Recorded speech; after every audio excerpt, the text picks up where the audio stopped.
Bonjour, je suis Elena Runel, sophrologue, praticienne en hypnose et en thérapie d'activation de conscience. Je suis là pour vous aujourd'hui parler de cette nouvelle approche psychocorporelle qui représente le fruit de l'évolution de l'hypnose parce que tout évolue. Un outil qui s'appuie en même temps sur les acquis de l'hypnose classique, mais aussi sur les dernières découvertes de neurosciences. Nous allons voir ensemble en quoi les apports de neurosciences innovent le concept même de l'hypnose, en quoi elle permet d'optimiser l'accompagnement. Qu'est-ce qu'il y a de commun entre les TAC et la sophrologie et quelle est la spécificité des TAC? Et à la fin de cette rencontre, nous allons vivre ensemble un exercice, ainsi que puissiez pratiquer et puis sentir les effets de cet outil.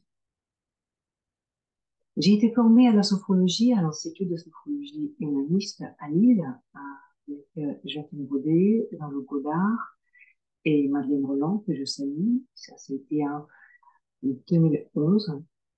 Et des années plus tard, j'ai le bonheur de découvrir l'hypnose avec le docteur Pierre Leloup à Lille et les techniques d'activation de conscience avec le docteur Jean Depinot et les collègues du CITAC, un collège international des techniques d'activation de conscience à Paris, que je remercie aussi. La sophrologie apparaît dans les années 1900. Elle est conçue, elle est développée par un médecin, un neuropsychiatre, Alfonso Caicedo, mais elle a des racines, bien sûr, beaucoup plus profondes, anciennes. L'hypnose, pardon, la sophrologie, encore quelques mots. Donc, elle s'appuie sur le yoga, elle s'inspire de la relaxation dynamique, elle contient également quelques éléments de l'hypnose. Eh bien, l'hypnose a aussi une histoire très longue, très riche, marquée par les étapes, par les changements, par les découvertes. Cette histoire qui est imprégnée d'ailleurs de cette quête existentielle qui a marqué toute l'existence de l'homme, de l'humanité. La quête de la conscience, l'interrogation sur la mémoire, l'âme, l'esprit et le sens de la vie. Et les traces de cette quête, on peut les trouver, bien sûr, dans les mythes, dans les légendes, dans les contes, dans les œuvres d'art. Et ici, vous voyez le tableau qui est mis par son auteur, Paul Gauguin, au centre même de son œuvre. Et si vous regardez bien, vous connaissez très bien ce tableau éventuellement, euh, tout en haut, à l'angle gauche, vous voyez ces trois questions fondamentales. D'où venons-nous? Que sommes-nous? Et où allons-nous? Gauguin a conseillé de lire ce tableau de droite à gauche. Et si vous regardez bien, on trouve ici le début, la naissance, le bébé. Et plus on va avancer de droite à gauche, et plus on va retracer la vie avec ses changements, ses mouvements, avec le temps d'apprentissage, les expériences vécues. Et tout à gauche, voilà, on aperçoit cette vieille femme proche de la mort avec posé devant elle un oiseau blanc qui symbolise ici l'inutilité des mots. Nous allons encore y retourner à ces trois questions parce que je trouve elles sont fondamentales pour nous sur le plan personnel, mais aussi dans notre métier. Les médecins et les scientifiques ont essayé, bien sûr, de répondre à ces questions existentielles, mais il n'y avait pas encore à l'époque tout le matériel nécessaire ou les instruments performants qui existent maintenant pour valider certaines idées, pour valider des hypothèses qui existaient déjà. Et pour vous donner un exemple,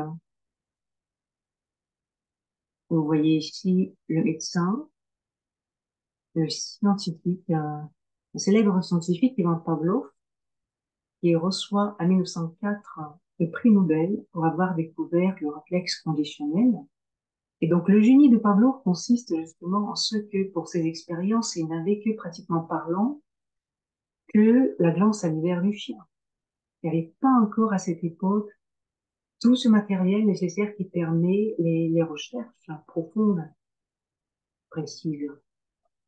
Donc, il fallait que le temps passe, que les idées cheminent, que le progrès technique suive aussi, et que les années 2000 arrivent, enfin, avec toute la révolution dans la science, apparition aussi cette discipline, la neurosciences cognitive. Et vous savez, près de Paris, à Saclay, se trouve un centre de recherche unique dans son genre, parce que c'est le centre, c'est un vrai observatoire, où se trouve concentré d'IRM, des instruments le plus puissant dans le monde. Ce centre est dirigé par un des grands neuroscientifiques de nos jours, Stanislas Dehaene. Sous sa direction œuvre une équipe de mathématiciens, de physiciens, de médecins, de psychologues, de neuroscientifiques, bien sûr, bien sûr. Dans le même centre travaille une autre grande chercheuse en neurosciences, Ghislaine Dehaene-Lambert. Elle est spécialisée dans l'étude du cerveau de bébé et je vous invite vivement à regarder les conférences, à regarder les cours au Collège de France où enseigne aussi Stanislas Dehaene, à suivre les conférences de Ghislaine Dehaene-Lambert et à lire les livres de ces deux chercheurs. Donc, qu'est-ce que nous amènent les neurosciences? Et encore il y a très peu de temps, le cerveau était considéré comme un organe, certes spécifique, un organe avec les zones, les régions bien définies. Eh bien, maintenant, le cerveau est présenté comme un réseau, un gigantesque réseau avec des neurones connectés, des cellules connectées. Si l'image vous convient, je vous propose d'imaginer une gigantesque guirlande avec les 86 milliards de neurones. 86 milliards d'ampoules dans cette guirlande. Imaginez. Et si on développe un peu cette métaphore de guirlande, vous pouvez imaginer toutes les guirlandes qui existent au moment de Noël. Noël, qui fonctionnent par le rythme différent, en fonction de cadence qu'on leur donne, des lumières qui s'allument, d'autres qui s'éteignent, en fonction de la musique, etc. Eh bien, ma guirlande préférée, c'est la guirlande qui communique la lumière. Oui, vous connaissez très bien la lumière qui parcourt, qui effleure chaque ampoule, et puis ça se communique. On dirait même que les ampoules se communiquent entre elles, et qu'ils se parlent, on entendrait presque le bruit. Voilà, c'est comme ça que j'imagine un peu cette idée de la connexion dans ce gigantesque réseau. Et ce n'est pas tout. Chaque neurone est capable d'avoir jusqu'à moyenne 7 000 liens possibles avec d'autres neurones, voire jusqu'à 10 000, voire plus. Eh bien, si vous êtes bon à maths, je vous laisse réfléchir, je vous laisse faire le calcul mental. Je sais plus dans l'imaginaire, moi. Mais si vous additionnez, si vous faites le calcul, si vous multipliez les 86 milliards de neurones par toutes ces connexions des synapses possibles, et si vous étirez cette guirlande, vous additionnez toutes ces distances, ça vous fait de quoi faire 68 fois le tour de la Terre, ou 7 fois le voyage sur la Lune. Et tout ceci est dans la tête. Et ce n'est pas tout. Les neurones se communiquent pas seulement d'une manière linéaire, c'est beaucoup plus complexe que ça. Et ce serait dommage de réduire notre cerveau à la métaphore d'un ordinateur. C'est beaucoup plus que ça, c'est beaucoup plus complexe que ça. Pour illustrer aussi cette idée du réseau, où tout est connu, tout est communication, tout est processus, tout est mouvement. Si je vous dis maintenant le mot soleil, par exemple, eh bien, la forme graphique de ce mot, les lettres qui constituent ce mot, avec tous les paramètres grammaticaux, se trouvent plutôt dans des zones précises et donc toute cette information sera décodée par un groupe de neurones précis. L'image qui représente le soleil pour vous, et pour certains, ça peut être un petit soleil, pour d'autres, c'est le soleil plus généreux, en fonction des lumières, des couleurs, peut-être c'est le soleil sur le dessin de votre enfant, ce sera encore ailleurs. La perception du soleil, le souvenir de cette perception particulière sur la peau, le toucher, de l'air à chauffer, ce sera reconnu encore par d'autres neurones. Vous voyez, les souvenirs des vacances que vous avez peut-être passées, ou peut-être l'aspiration des vacances que vous allez vivre bientôt ou plus tard, ce sera encore ailleurs. Si vous êtes passionné par l'astronomie, bah, il y aura peut-être d'autres mesures qui vont émerger, les chiffres, les dimensions, tous ces calculs. Ce sera encore le travail pour d'autres neurones. Ou peut-être vous allez vous rappeler de la chanson chantée par Roberto Loretti, au Sole Mio, et vous êtes en Italie. Donc, c'est ça ce que je répète souvent en séance, qu'on écoute avec les oreilles, mais on entend avec le cerveau, qu'on regarde avec les yeux, mais on voit avec le cerveau. Tout le cerveau travaille. C'est ça l'idée de la connexion. Donc, à partir de ça, l'idée de la conscience aussi, qui se modifie. Ici avant, dans l'hypnose, on parlait beaucoup de l'inconscient, le subconscient, de tous ces tiroirs, des espaces fermés à ouvrir, à découvrir. Eh bien maintenant, la conscience est représentée comme une sphère. C'est une sphère entière, un espace global, tout y est. Vos perceptions, vos souvenirs, vos aspirations, votre identité, vos valeurs, votre équilibre, vos projets, tout y est. Mais si tous les jours, je m'affirme toujours dans le même comportement, je reprends toujours le même chemin, j'utilise toujours les mêmes mots, les mêmes gestes, je fonctionne toujours de la même manière, je vais apprendre le même chemin par cœur et je vais bien sûr occuper tout ce qui se trouve dans cette conscience, dans ce champ, où tout est possible. Le mot conscience est le mot clé dans la sophrologie, et en fait d'ailleurs, voilà, partie sophrologie, le mot grec, étude de la conscience harmonieuse, tout comme dans l'état, thérapie, activation de conscience. Et c'est dessus qu'on va appuyer aussi dans l'état, parce qu'on ne parle plus de l'inconscient, on ne parle plus de subconscient, on travaille dans la position de la conscience. Ça se traduit même dans la posture qu'on va adopter lors des séances de TAC.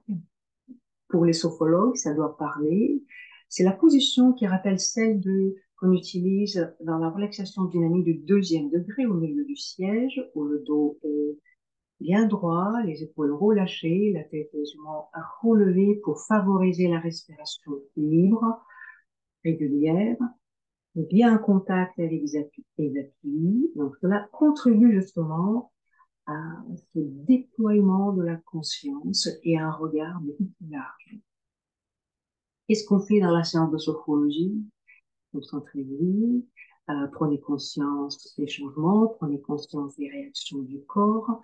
Donc, ça, c'est important. Et bien, dans l'état aussi, dans l'hypnose moderne aussi. Comment on va y aller?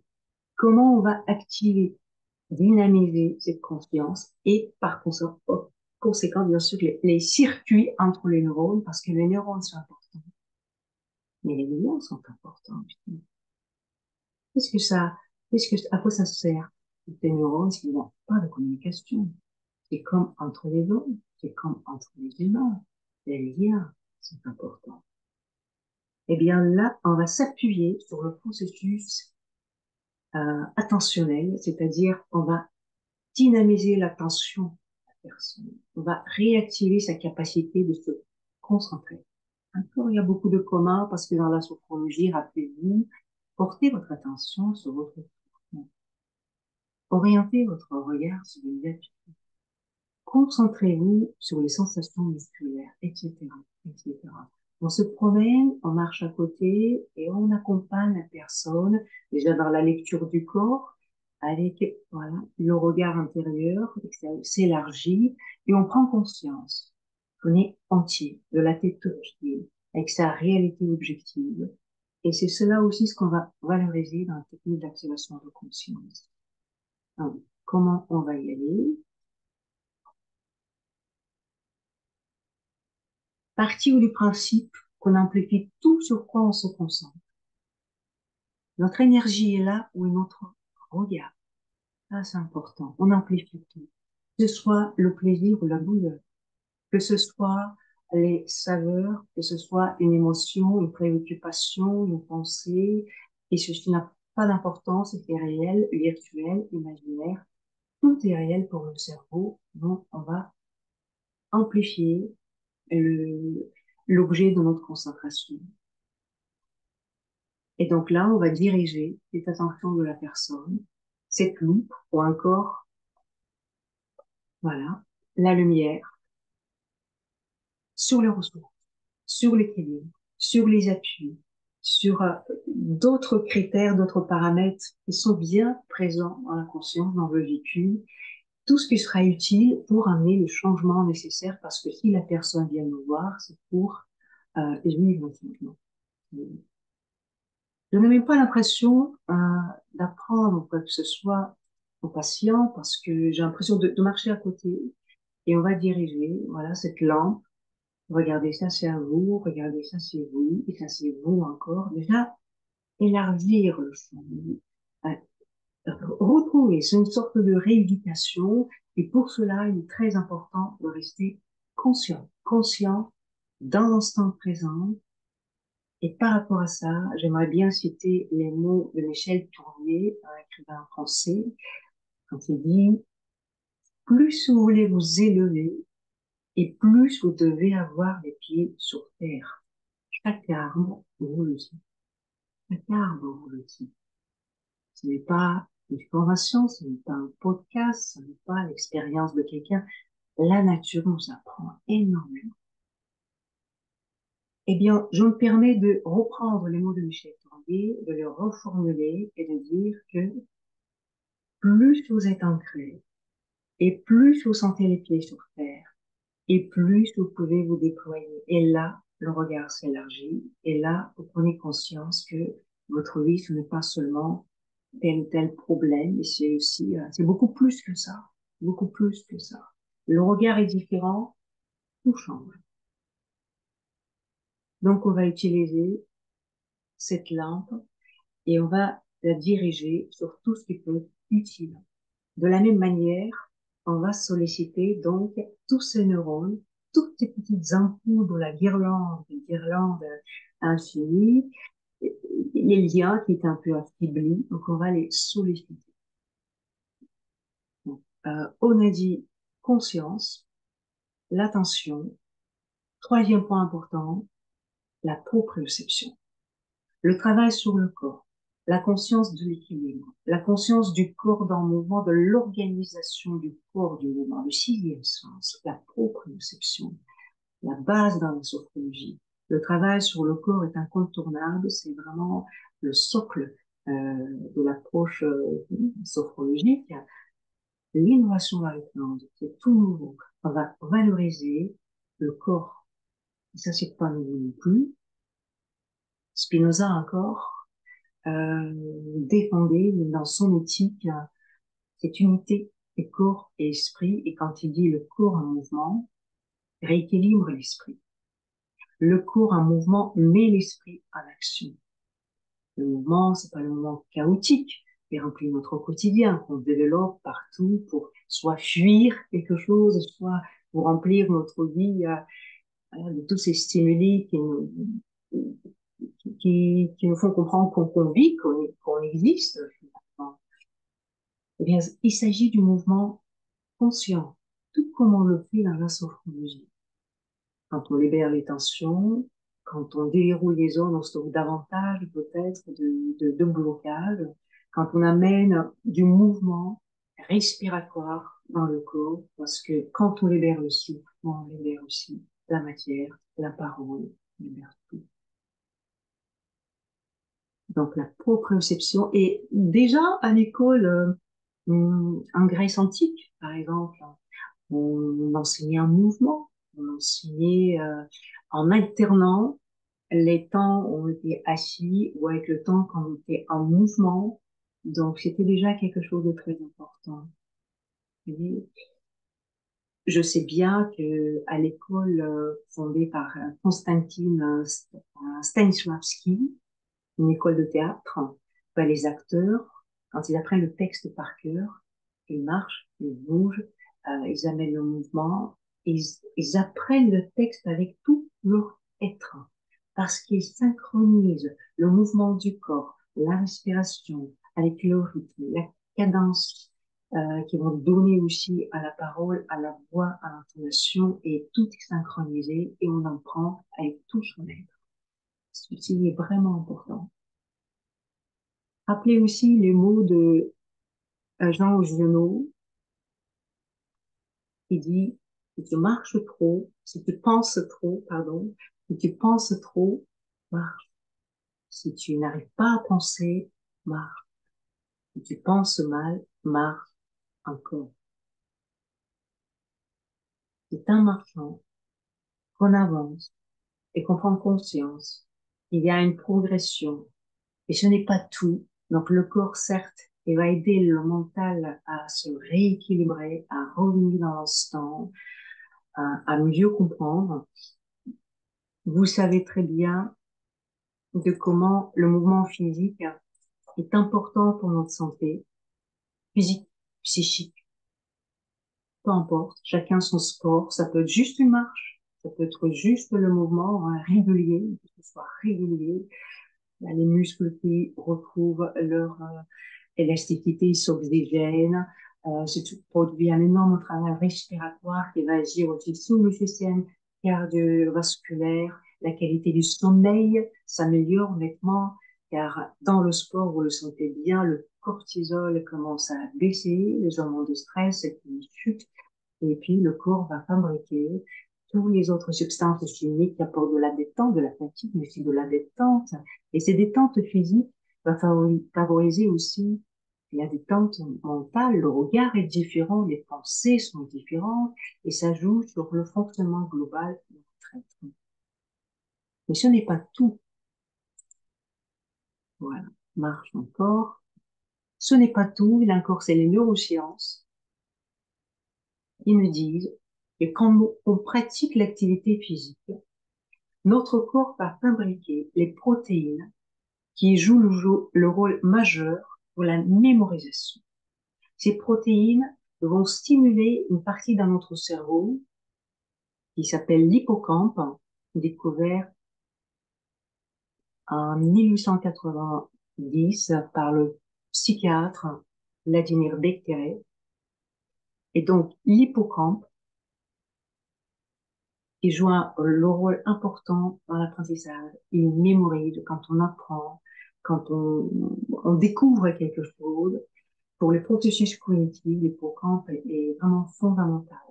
Eh bien, quand on pratique l'activité physique, on stimule l'hippocampe. Il y a même des activités physiques qui vont favoriser l'agrandissement, une modification de l'hippocampe. N'oublions pas que notre cerveau, il a cette capacité de se modeler. On va découvrir quelque chose de nouveau, on va stimuler des parties du cerveau. On va découvrir un mot nouveau par jour, apprendre une langue étrangère, peut-être essayer de faire quelque chose du côté gauche si on est droitier et vice-versa, et ainsi de suite. Et toutes ces petites découvertes et vont stimuler la neuroplastie et vont favoriser la longévité de notre cerveau. N'oublions pas que notre cerveau est incapable, est incapable de faire qu'une chose seulement, c'est de ne pas apprendre. Il est fait pour apprendre. Mais apprendre quelque chose de nouveau qui y a un effort. C'est pas quelque chose qui est trop facile pour vous. Quand il n'y a pas d'effort, il n'y a pas vraiment de travail. Stimulez votre cerveau, mais avec des choses utiles aussi, des choses qui vous permettent de vous épanouir, qui apportent du plaisir.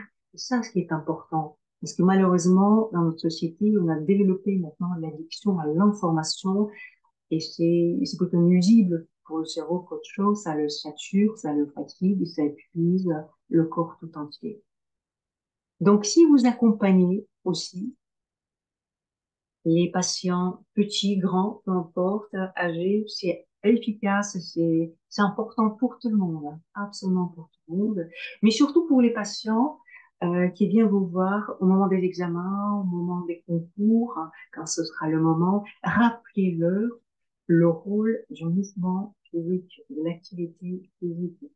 Jusqu'à maintenant, on parlait toujours du sommeil. Et dans le temps du sommeil paradoxal, dans la phase du sommeil paradoxal, notre cerveau enregistre l'information qu'on a apprise. Eh bien, quand on marche, quand on court, quand on fait du vélo, quand on fait voilà, le sport qui vous convient et juste une balade plus ou moins rapide, eh bien, vous consolidez aussi toutes vos connaissances et tout votre apprentissage. Cela est important aussi.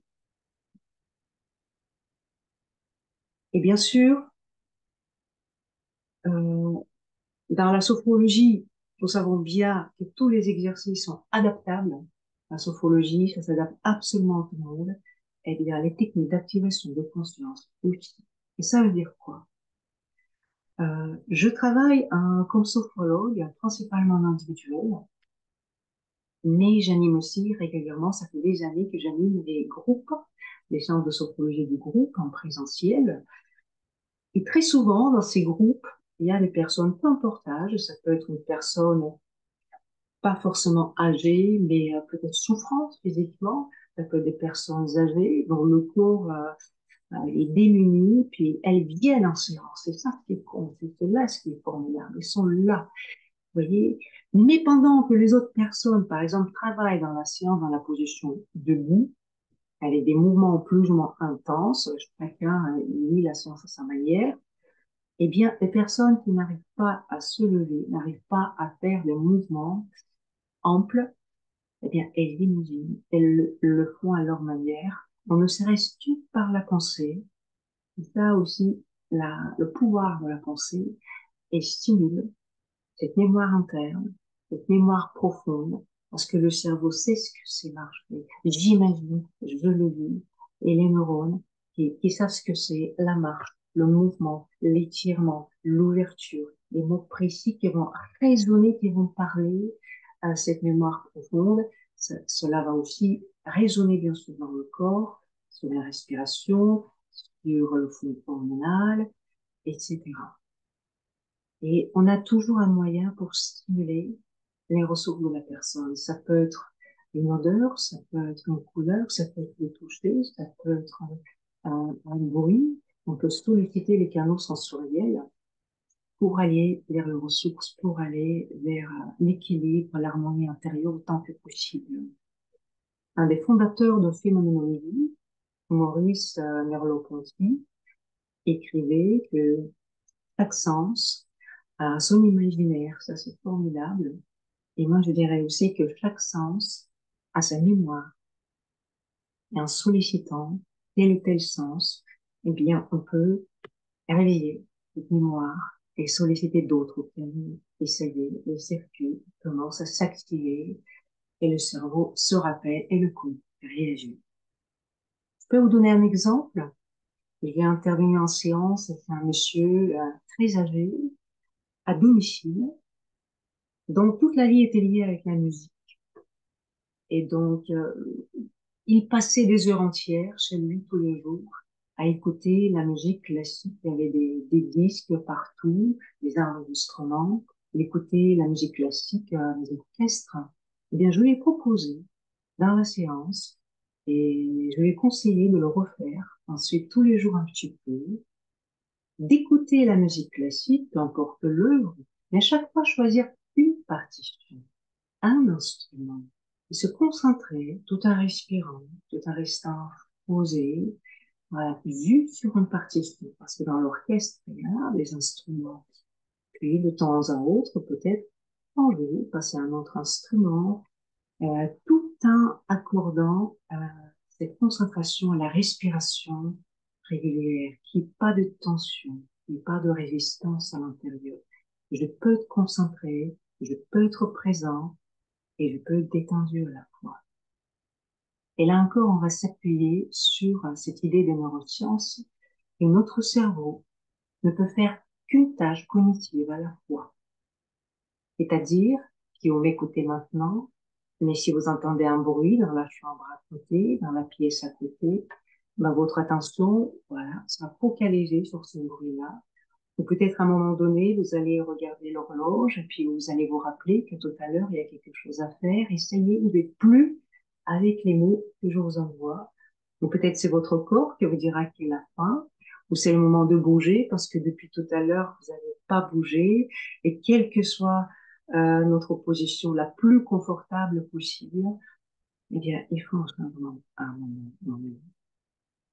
Voilà. Donc, on va s'appuyer sur cette idée simple, efficace, et on va orienter l'attention de la personne.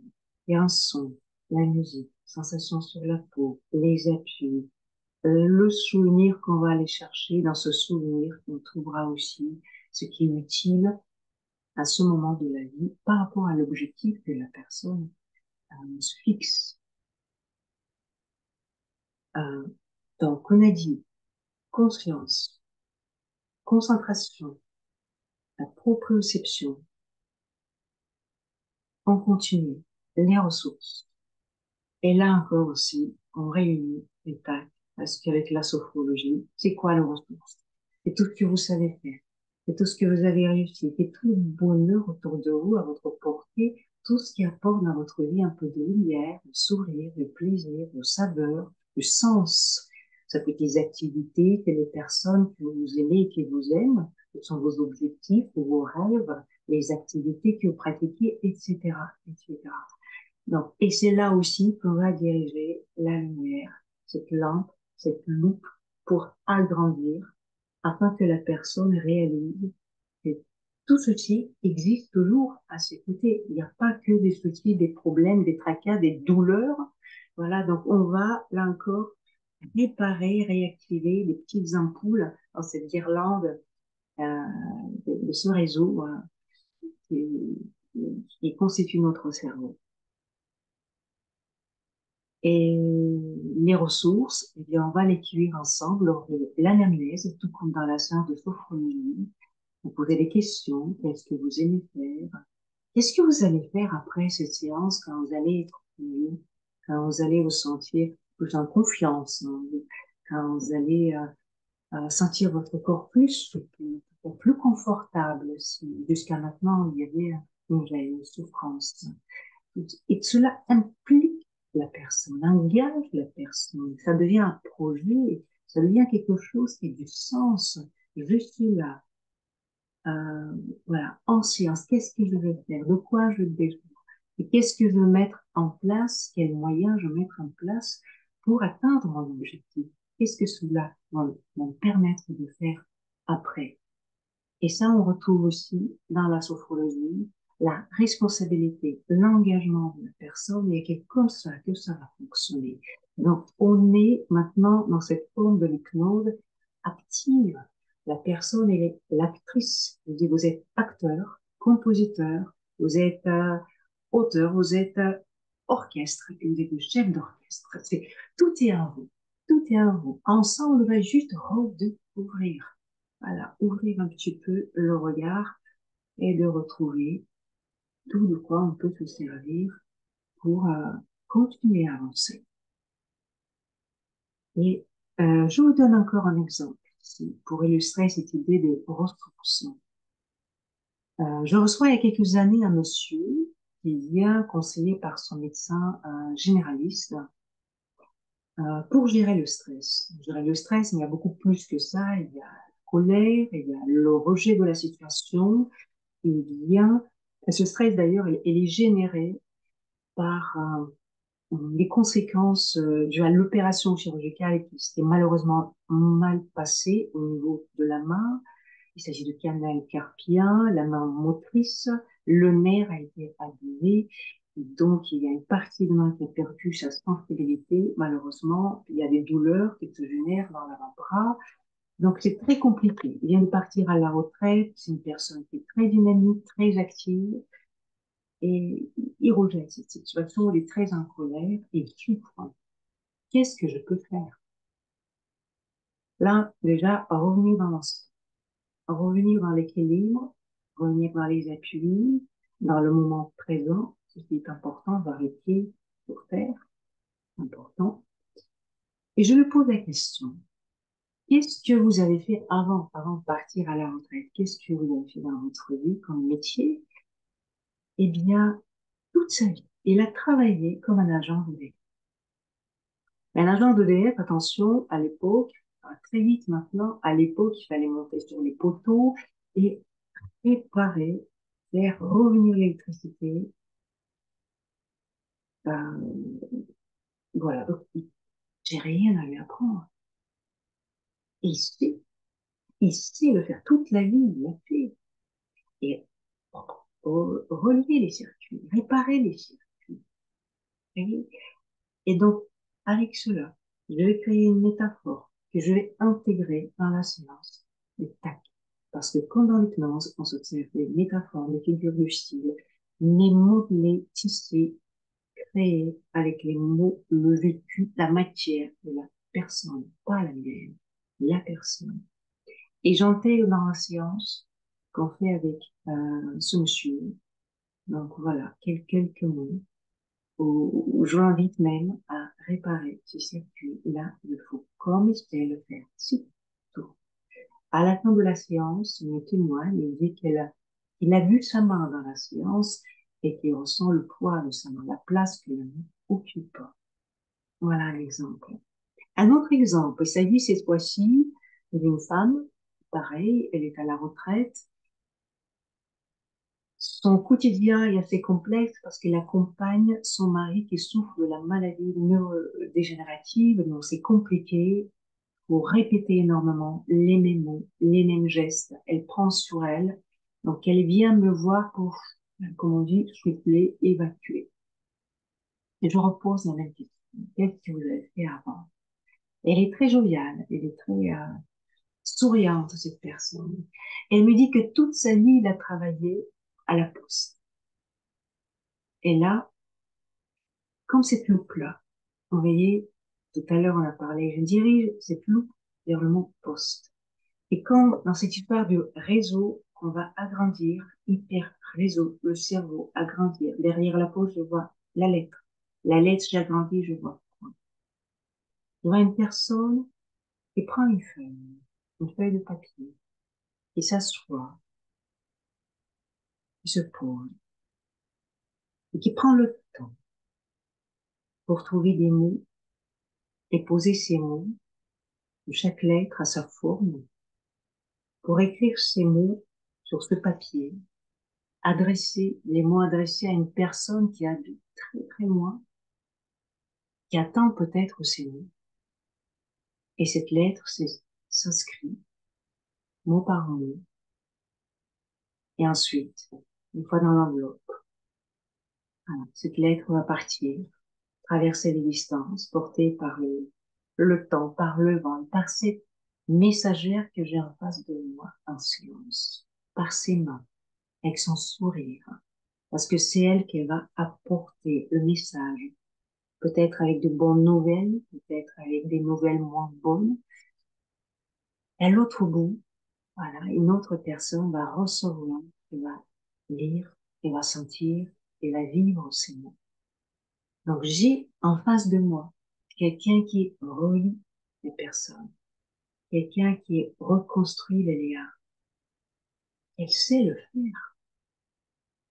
Et qu'est-ce qu'il fait dans sa vie maintenant, en accompagnant avec son mari? Il le relie à une vie. Il le relie à cette vie qui continue, à ce monde qui s'exprime, qui parle. C'est avec ça qu'on va travailler. Vous voyez, ce qui est important dans la science, dans la sophrologie, c'est également la même chose. Il faut être extrêmement attentif, présent, disponible. Bien sûr qu'on a peut-être quelques capacités, quelques techniques dans la tête, mais ce qu'on va faire, ça viendra de la personne. Il n'y a que le patient qui détient la solution et le remède qui peut être le plus efficace. Et les mots qui comprend, les mots accessibles, les mots compréhensibles. C'est ça aussi qu'il faudra capter et intégrer. C'est important. Les TAC, ça s'adapte d'ailleurs absolument à tout le monde. Je propose des techniques d'activation de conscience aux enfants, aux jeunes. Vous voyez, comme aux écoliers ou les séances étudiants, ça marche très très bien. La séance de TAC a sa spécificité par rapport à la sophrologie, elle est relativement brève, courte.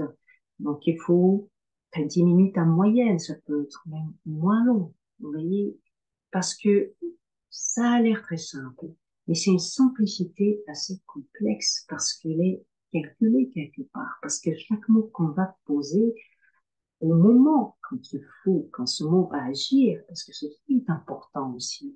C'est quand on raconte une blague, mais il faut savoir c'est à quel moment on raconte une blague. C'est là qu'il va produire de l'effet. Eh bien, avec les métaphores, avec les mots, c'est exactement la même chose. Voilà, donc pour les ressources, on va introduire aussi dans la séance de TAC des mots qui vont mobiliser la personne. Mais là encore, trouver dans son propre univers. Si vous avez en face, par exemple, quelqu'un qui aime bien travailler dans le jardin, et vous cultivez, vous, vous redressez l'arbre, vous travaillez la terre, vous voyez l'arbre pousser, les plantes monter, etc. Donc, les mots que la personne, elle connaît très bien, on s'appuie sur les ressources, sur les acquis. Donc, les mots qui dynamisent, les mots qui stimulent, là encore, pour travailler au niveau cérébral, au niveau de la mémoire profonde, tout ce qui est très important. Dans la séance de tact, et ça, je le prends maintenant pour l'utiliser dans la séance de sophrologie, au moment où la personne est dans l'expérience, c'est-à-dire, elle imagine un souvenir, un temps d'apprentissage, eh bien, je vais lui poser la question. Est-ce que vous pouvez me dire un, deux, trois mots où vous êtes? Qu'est-ce que vous êtes en train de faire? Ce qu'on fait pas à la sophrologie. Et encore, c'est important parce que sans sortir de l'expérience, les yeux fermés, la personne, elle va me dire, je suis en train de marcher dans la forêt, je suis en train de patiner sur un lac, ou je suis sur mon bateau. Et là, voilà, ça vous permet de mieux accompagner les canaux sensoriels, l'équilibre du corps, et d'autres détails comme ça, parsemés, juste parsemés un petit peu pour accompagner et laisser travailler. Les mots ont leur rôle à jouer et les silences aussi ont leur mot à dire, je dirais comme ça. Donc, dans la sophrologie, on sait bien qu'après chaque exercice, on marque un temps de pause, quelques secondes, un temps d'intégration, on sent le corps réagir parce qu'il réagit à tout. Et s'il faut bouger, réajuster l'équilibre, c'est le moment où la personne peut le faire. Comme à la fin de la séance, on propose une pause de totalisation du travail, totalisation de la séance. On fait un état de lieu, on revisite ce qui se passe, on intègre, on intègre l'apprentissage reçu. Cela est important. C'est un peu comme dans le sommeil paradoxal, dans cette phase aussi. Il faut ralentir. Tout à l'heure, on a parlé de l'apprentissage, mais c'est exactement la même chose. C'est un silence que là se passe. Parce que la personne, elle parle, elle parle, elle parle, puis après, elle arrête, le thérapeute arrête, et là, c'est le patient qui travaille. Eh bien, dans l'état. Comme tout à l'heure, on va travailler ensemble, faire cet exercice. Je vais vous demander tout à l'heure de travailler tout seul parce que je vais cesser de parler et ce sera le moment à vous de, de découvrir, d'expérimenter tout seul, en toute autonomie.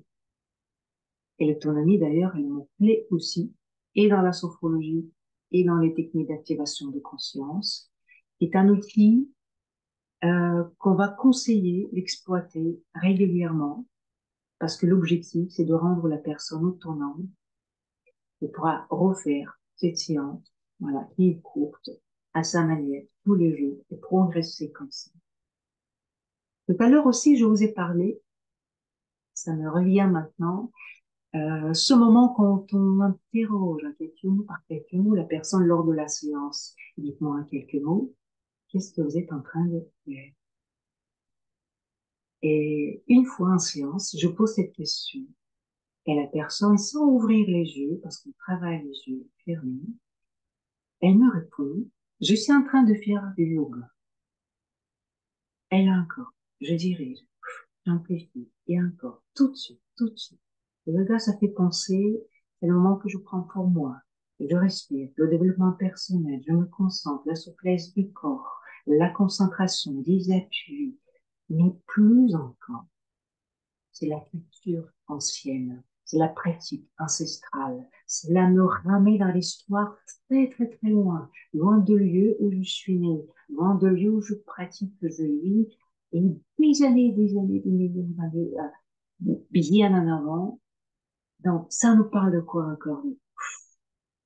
On relie, on se relie, on entretient la communication, vous voyez, de tous ces bienfaits, de tout ce que la culture, les pratiques, la littérature, les mots, tout ce qu'on peut retrouver, ça continue à porter les bienfaits d'une génération en génération, et ça fonctionne.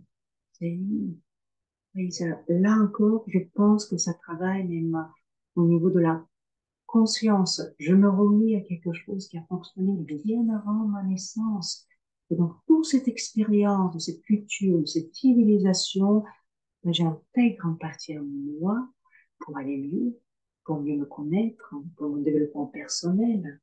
Vous voyez. Et donc, avec ça aussi, on peut faire quelques jolies métaphores pour personnaliser cet accompagnement et ce qu'on appelle dans la sophrologie le terpnos logos, l'accompagnement verbal compréhensible à la personne.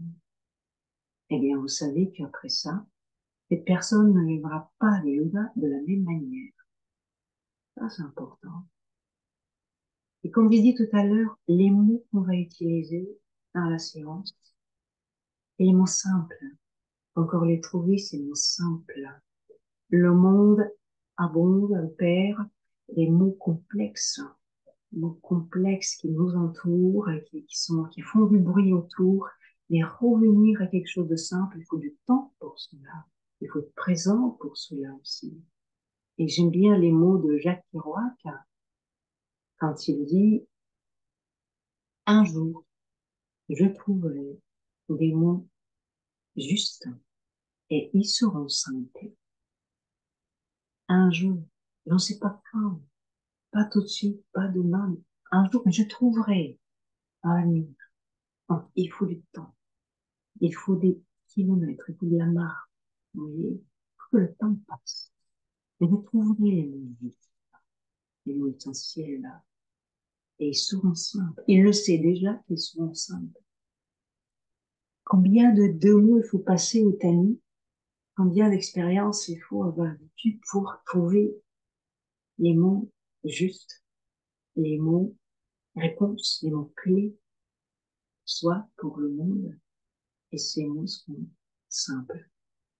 Et ça me fait penser à la citation de Blaise Pascal quand il dit j'osais écrire une lettre longue parce que je n'ai pas le temps de vous écrire une lettre courte. Ah bien sûr, bien sûr. Ah bien sûr. Pour écrire une lettre courte, il faut des mots précis, des mots concrets, des mots justes, dont parle Jacques Kerouac. Et pour cela, il faut du temps. Alors, écrire une lettre longue, vite fait, c'est facile. Euh, voilà, donc globalement, ce que je voulais vous dire dans cette présentation de techniques d'activation de conscience, où l'accent est mis sur la conscience, euh, l'attention, la proprioception. On travaille dans l'état assis, on travaille debout, j'amène même le mouvement, j'amène même la marche consciente qu'on pratique dans le 3e degré de la relaxation dynamique dans la sophrologie.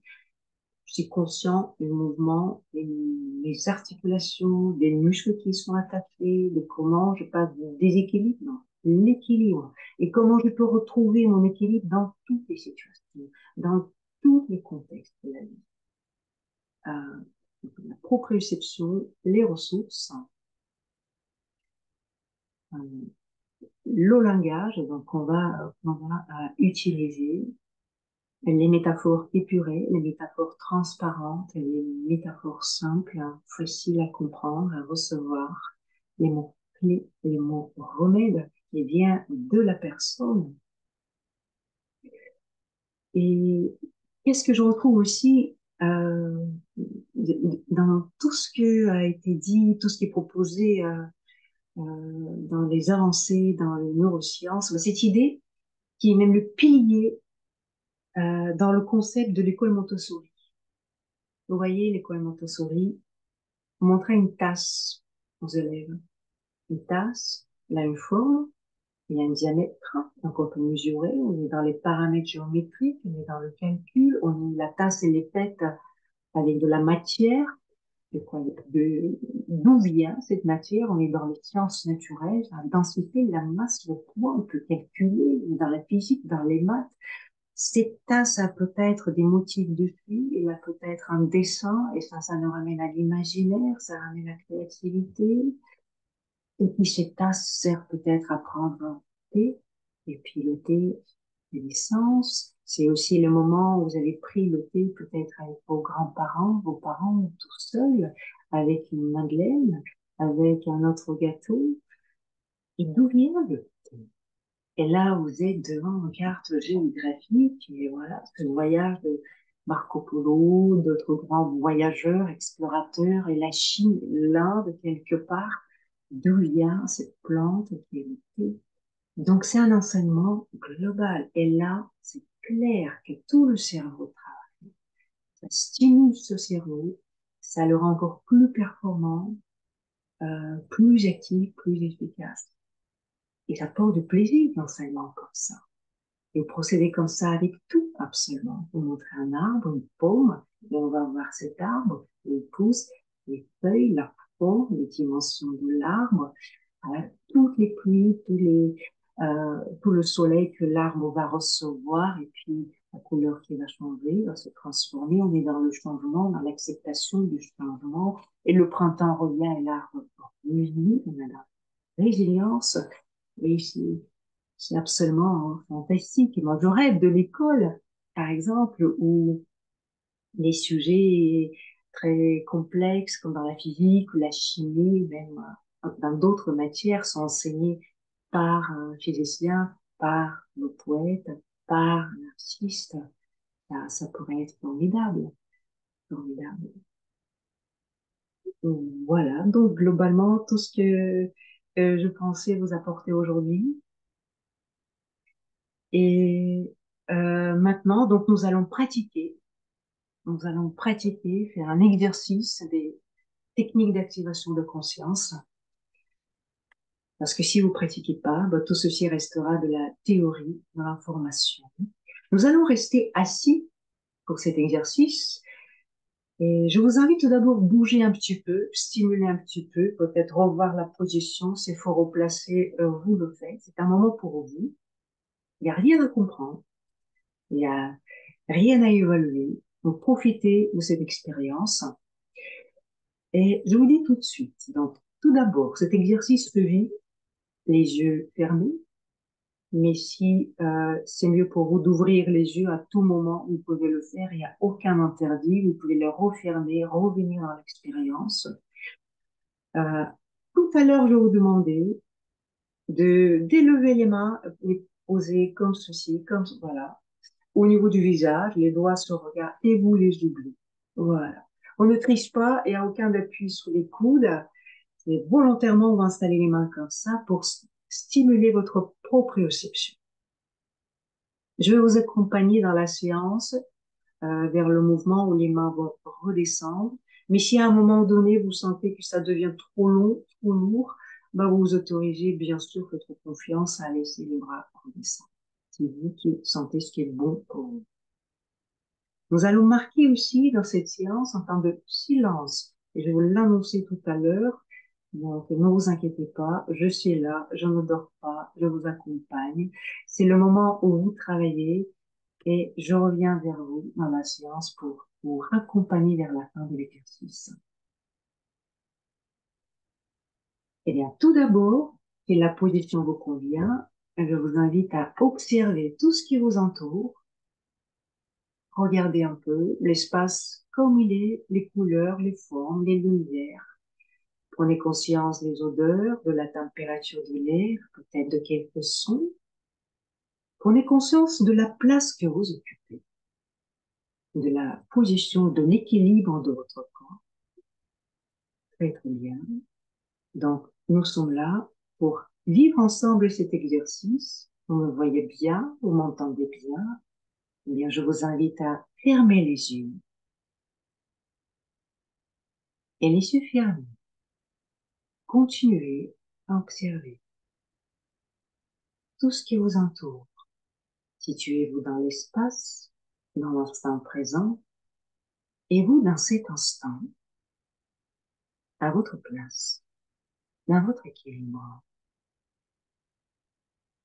Je vous invite maintenant à lever les mains comme tout à l'heure. Je vous ai montré, les installer juste devant votre visage, comme un cadre. Les doigts se regardent très bien et vous les oubliez. Quand vous pouvez mettre de côté tout ce qui vous entoure, oubliez la respiration qui se fait d'elle-même. Faites confiance à votre corps. Très bien.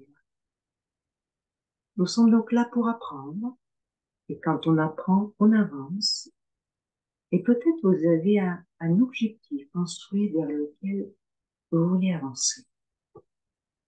Vous pouvez formuler cet objectif dans la tête. Quelque chose à changer, à améliorer, à découvrir, à retrouver. Laissez venir maintenant vers vous un souvenir. Le souvenir du moment de votre vie où vous vous trouvez dans l'endroit de la nature. Et dans cet endroit, vous faites quelque chose, peut-être vous marchez, vous vous baladez, vous pratiquez l'activité physique, vous apprenez quelque chose. Laissez venir un souvenir comme ça. C'est un peu comme si vous pouvez feuilleter un album photo, les pages qui tournent, et à un moment donné, une page s'ouvre et l'image émerge. Eh bien, vous prenez cette image, vous l'installez, et vous donnez le temps pour la rendre plus nette, comme si vous aviez des réglages sous les doigts et vous pouviez augmenter les sons, saturer légèrement les couleurs, et ce moment revient et vous y êtes. Retrouvez alors cette activité que vous êtes en train de pratiquer. Retrouvez votre équilibre, cet équilibre de votre corps qui permet les gestes souples, justes. Et cette aisance physique vous laisse en même temps découvrir la nature avec tout ce qu'elle vous procure, avec ses mouvements, ses changements, son harmonie. Et dans cette harmonie, tout s'ajuste et tout s'accorde. Les couleurs, les lumières, les bruits, les silences, qu'on inspire et expire. Vous avancez, vous apprenez cet équilibre autour de vous, cette harmonie qui vous inspire. Et peut-être l'activité que vous êtes en train de faire vous plaît.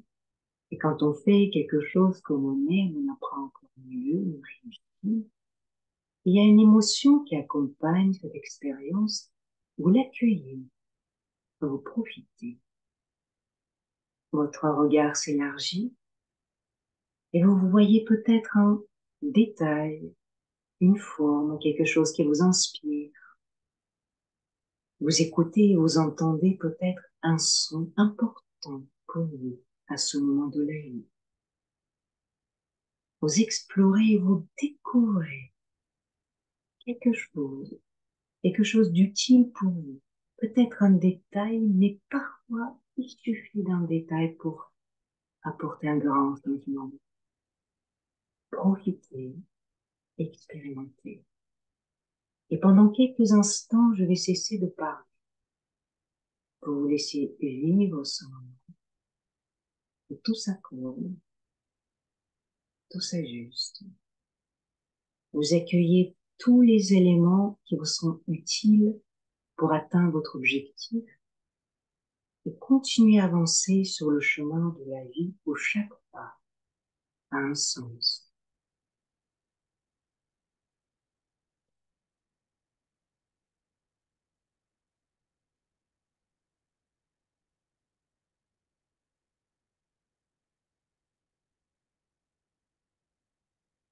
Et puis, encore un peu de temps pour profiter de cette expérience, parce qu'il faut du temps pour apprendre et il faut l'instant pour comprendre.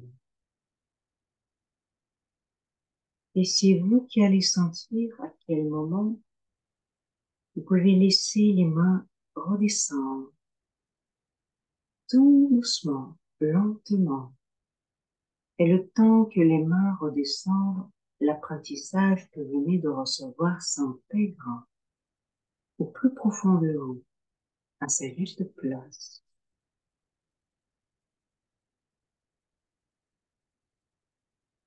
Très bien. Une fois les mains posées sur l'appui, prenez conscience de l'équilibre que vous avez, de la respiration qui a changé et d'autres changements.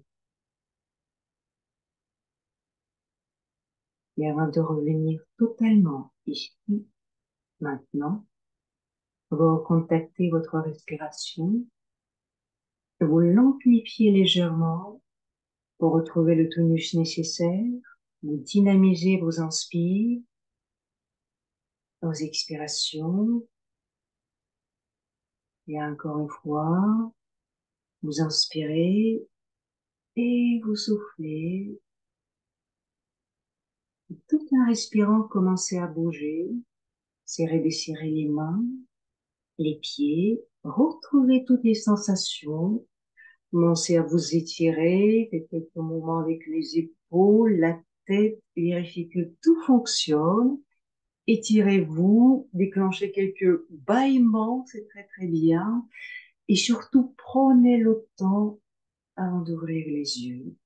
Et quand les yeux vont s'ouvrir, ce sera avec un regard neuf, un regard qui découvre et apprend.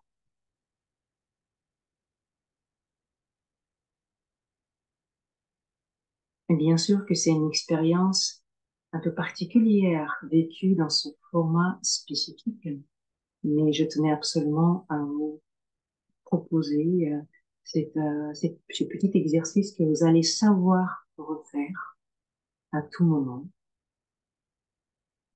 Et j'espère de vous avoir suffisamment intéressé, de vous avoir donné envie d'apprendre davantage.